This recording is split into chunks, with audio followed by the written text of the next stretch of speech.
This is Tara's new horse.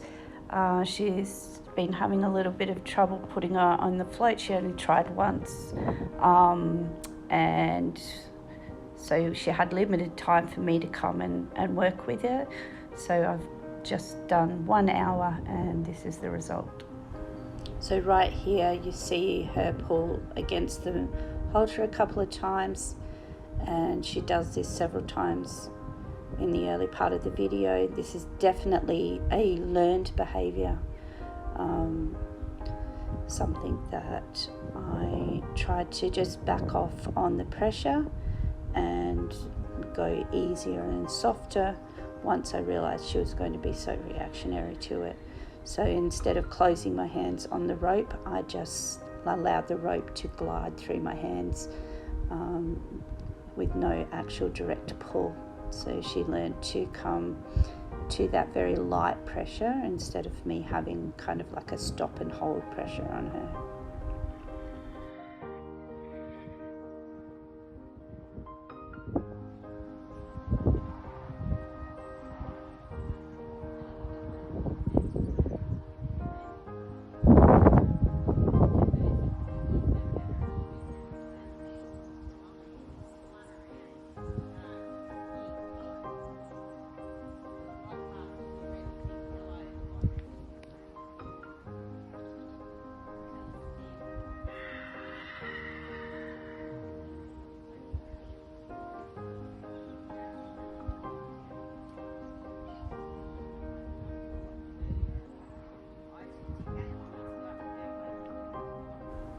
So at this stage I was backing her on and off, not just continually asking her to come on. However, we didn't catch all of that footage.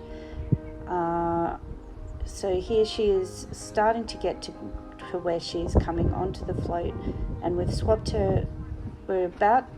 She's about to pull away, and I realised I needed to swap her to a longer rope.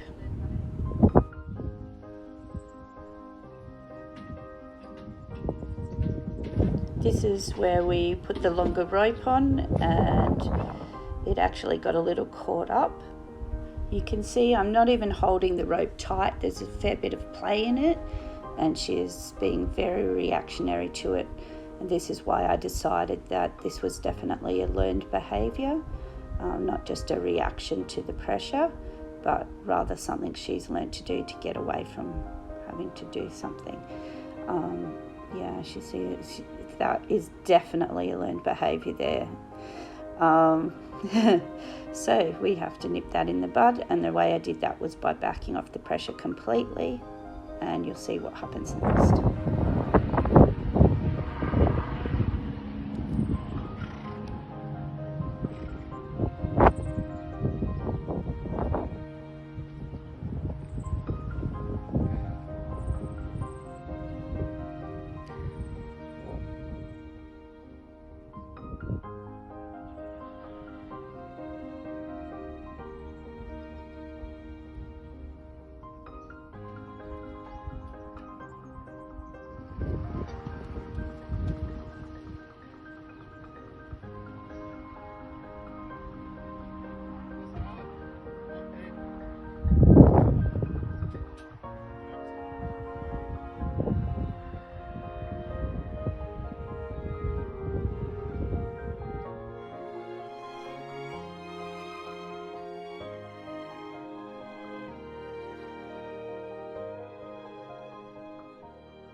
You can see a big change in her attitude here, where she's a lot more willing to follow me and be with me.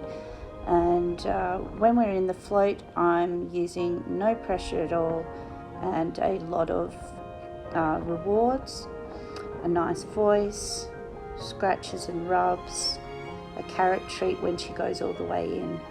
So she feels like the float's a really lovely, good place to be. I don't want to cause more pressure and more things that upset her when she's at the float, but rather make her feel like the float is a really good place.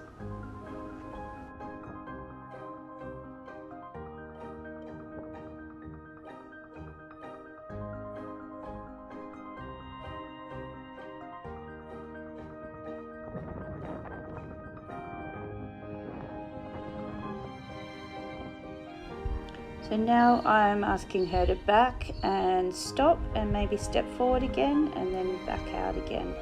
And I'll do that several times with the horse to get to where they can step in and out while they're on the tailgate, and this helps them to feel more confident on the tailgate. It's a very, very useful thing. Often I'll do that right at the start too, so when they step their front feet on, I'll step their front feet on and off and on and off.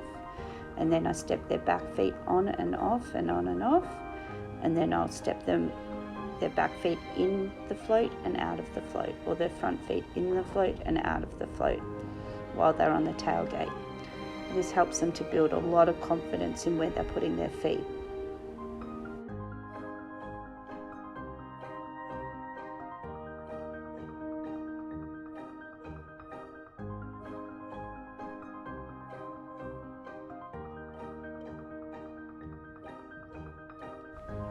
At this stage, I'm increasing her tolerance of me stepping into and out of the float.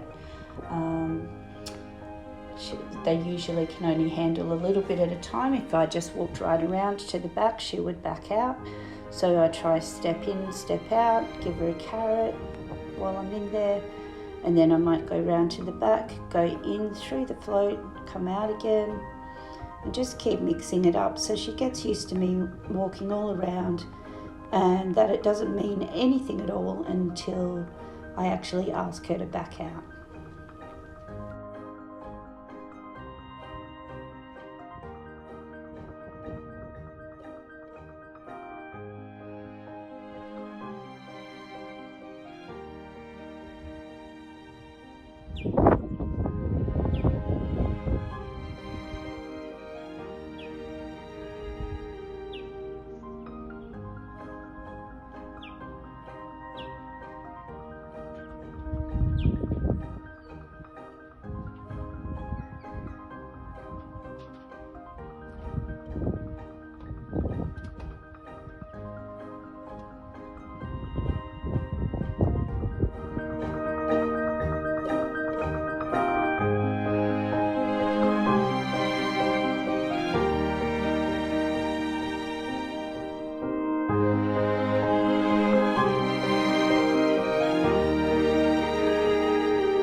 So this is where I start to ask her to go in alongside me instead of behind me. So instead of leading her in, I'm going to start to send her in.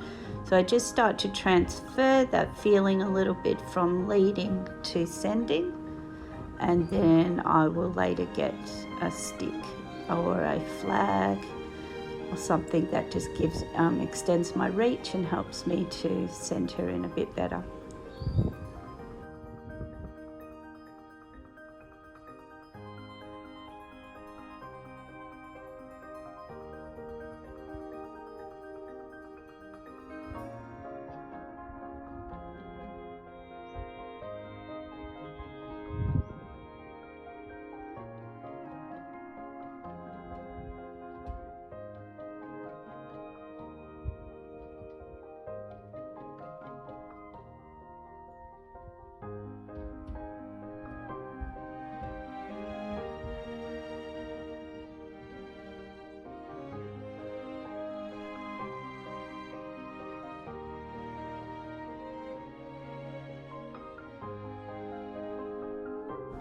I don't correct her for backing out because I don't want to cause her any undue stress, and correcting her will just make her feel not so good about it. So instead I just give her a rub and then ask her back in or ask her out.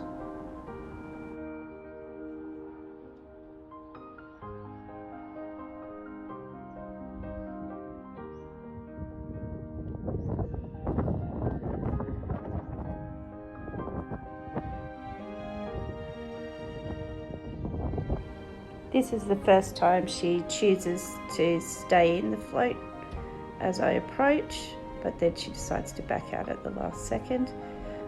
But she is starting to stay in there longer and longer. Eventually she will just stay in. And it's just a repetitive, iterative process. You'll see a gradual change as she stays in. I'll start shutting the tailgate, and then I hand her over to Tara to have a go herself.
So Tara's learning too. So here she's learning how to communicate to this horse what she wants and how to position her body, how to use her momentum and her energy. So all of these things are important. Just because I train the horse to do it doesn't necessarily mean that Tara can do it, or the student can do it. So it's important that you have several practices and get good at using your body language so the horse really understands what you're asking it to do. And also all of the bits and pieces, they're all important. All the little things that I do, they're all important. So if you skip any of the steps or skip any of the ways I do things, you'll find that you might have a problem come up somewhere along the line. So important to watch for all the little details and make sure you get them right. One thing I would say is it's a good idea to keep backing your horse after it leaves the tailgate rather than just stop immediately at the bottom of the tailgate.